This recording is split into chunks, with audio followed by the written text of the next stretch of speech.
Holding regular open houses is an essential part of the Agent Assisted FSBO sale process. Here are some commonly asked questions and answers about holding open houses.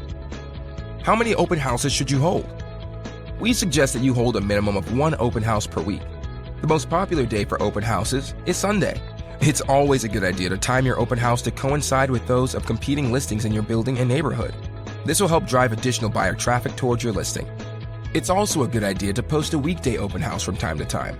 In an ideal world, you'd post one general open house for a Sunday, as well as a by appointment open house or general open house for one day or evening during the work week. How much lead time do open houses require? We strongly suggest you provide at least 3 days notice when posting an open house announcement. Advertising an open house the day before is counterproductive, as this will not allow enough time for buyer agents and buyers to plan their schedules around your open house. How long are open houses? A typical open house in New York City is approximately 2 hours. What's the difference between a general and by appointment open house? A traditional open house is considered a general open house. This means that buyers and buyer agents can show up at any time during the open house window without having to make an appointment.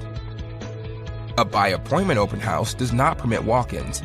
In other words, attendees are required to reach out and confirm a specific appointment time. What materials should you hand out to attendees at your open house?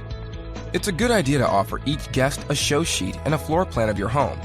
You may also wish to prepare and hand out a fact sheet of commonly asked questions about your listing. Should I have everyone sign in? Yes. During the open house, you should encourage everyone to sign in with their name, email, phone, and information of their buyer's agent, if applicable. How much traffic should I expect at an open house? There are countless factors which affect the amount of foot traffic you receive. These factors include property type, neighborhood, price point, days on market, seasonal factors, and weather. If you consistently receive little or no traffic, you should make sure your asking price is in line with the comps. Professional photos are a requirement if you'd like to minimize the length of the sale process. What should I do after the open house? We suggest that you call and email everyone who attended your open house. You should provide follow-up answers to any unanswered questions presented at your open house. Here's an example of what an email follow-up looks like for an open house. Hi Jack, it was very nice meeting you at yesterday's open house for 105 Grand Street, Apartment 3. To answer your question, yes, the building does permit in-unit washers and dryers. Are you interested in the apartment? For reference, here's a link to the listing. Best, Claudine. Just remember, selling real estate requires a proactive approach.